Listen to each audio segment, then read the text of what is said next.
Welcome to Heal, Educate, Motivate, bringing to you a panel of friends who discuss about everyday life.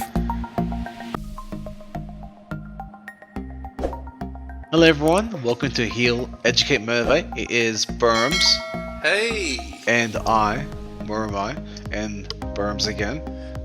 Here again. Here again. And this is Heal, Educate, Motivate, healing humankind with one mind at a time. Healing humankind, one mind at a time. Okay, beautiful. Okay, so the next two sections here is the inclination of thought and what is a natural inclination. Natural inclination. So Burmz, you want to begin with this process, the inclination of thought. So like what's your general inclination of thought through your life in during your day-to-day schedules, and we have like a real life case study. It's a good question, to really. First of all, you got to think how many people have that much awareness about their thoughts, because thoughts just naturally come, right? So you really need to pay attention to see what's the inclination of that thought, how does it begin? Does it come up with an idea on something that could be done, or is it like a reminder? I have the kettle on, the kettle's on in the background. I better go and, Well, that is probably the chicken and egg story, can it be? Yeah. Chicken or the egg. Which came first, the chicken or the egg? I told you who came first. It was the rooster. Yeah. How can we say the first thought? I don't really pay that much attention to my thoughts. I think I'm pretty... Emotions, action, thoughts, emotions, inaction, thoughts. My kind of mindset is... I don't know if I pay that much attention to it. And sometimes I think my mind is pretty clear. I always practice to keep a clear mind. So it's always ready for when it needs to. It's like a blank canvas for me. That's the way that it's like I keep my case clear, if you think about it in terms of computing sense, So it's always clear and ready to go for new data that needs to be processed that goes through there, right? So I don't really create too much in my own mind. And for those out there, Burmz came from a Buddhist background. Yes, my family's Buddhist, Theravada Buddhist from Burma. So yeah, there's not too many countries left in the world that still have that philosophy. The rich lineage. Yes, that Theravada Buddhism, supposed to be the original Buddhism from the Gautama Buddha from India or Nepal. So yeah, it's good. I've been a Buddhist my whole life, but I'm exploring different ideologies and faiths and mindsets. So okay, I'm open. Okay, so I got a question for you, Burmz. You wake up in the morning, okay, and you're inclined to go for breakfast. Okay, we'll just keep it going like that. So yeah. So you go for your breakfast and you sit on your computer and you get ready for the day, and it's fantastic because you come from a peaceful mindset. Okay, I myself, my mind is always active processing thought, emotion, contemplation. My mind's always at a go, and it's funny because my life reflects that also. I'm always go. And it's fascinating because when I ask you that question, you're you're coming from a perspective that your mind is not clear. It's not the proper word, but your mind is at a peaceful state. Yeah. Isn't that amazing? Yeah. That's. I think it's nice I don't like to have too many thoughts going on, or I don't like go go go, or rush rush rush, or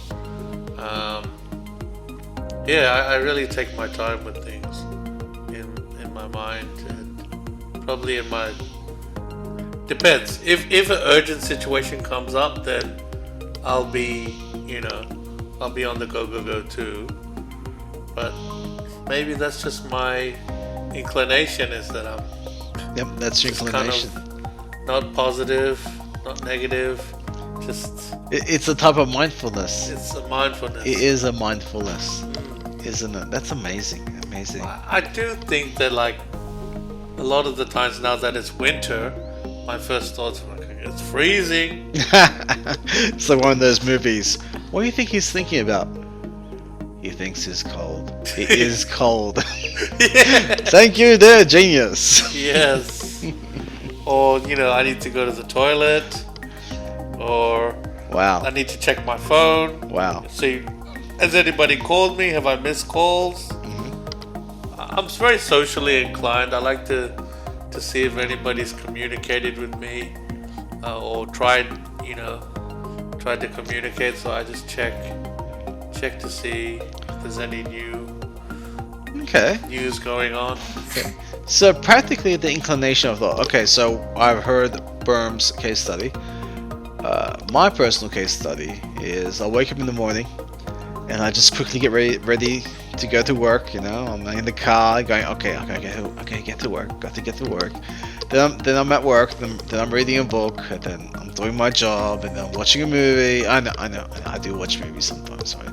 I read my book, and I'm thinking and thinking and thinking. How should I go about this?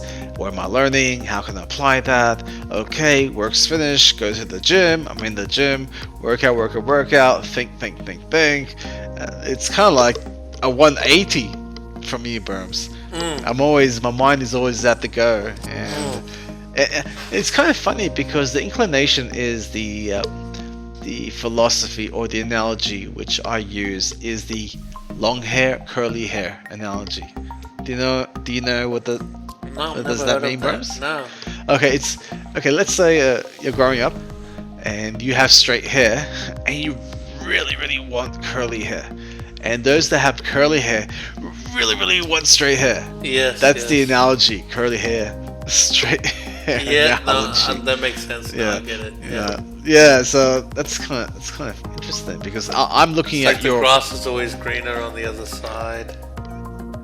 The people always want, look at where he's located on the mountain, and I'm And the guy in the mountains going, look where they're all located next to the clear waterside. fields, yeah. Oh, they're next to the waterside, and like, they're up high in the mountain. Look at that nice house, and they go, the house on the waterside looks nice. Yes. Yeah, I can definitely see that Different happening. inclinations there. Yeah, the inclination of thought. Because I'm thinking about your mindset. I'm thinking to myself, hey, that's pretty cool. That's so cool. But then I'm like, no, I'll get bored in 3 seconds if I did that. Yeah, so the inclination of thought. And we even ask the audience or our viewers or our listeners, what's your inclination of thought? For example, right, what's the prime motivator of thought? Are you thinking from an abundance mindset, pessimistic mindset? It's the inclination is pretty much the seedling that inclines you to have a particular thought process one over the other. Okay, and we'll let the audience contemplate that in their spare time. And what else, Burmz? What else do we have here? Okay, this Only one. covering those. These two are done. Yeah. We'll go to. Aha! Okay, that's gonna be a whole section to its own. Yeah. That's gotta be a whole section to its own. So we'll go to the next one. Nope. Excuse us, our fellow listeners. We're going through our sheet right now and trying to figure out. You might be able to just add in and out. And out. Okay. All right, because these next ones here, they're gonna be a big woozy. That's gonna take at least 50 minutes to cover the next one. Okay. So what we'll do is we'll cut this one short. Okay. The next section will easily go 10-15 minutes, but don't hold my word for it. Okay. Awesome. Okay, thanks for listening to us. Heal, Educate, Motivate. There's a book out there called Love.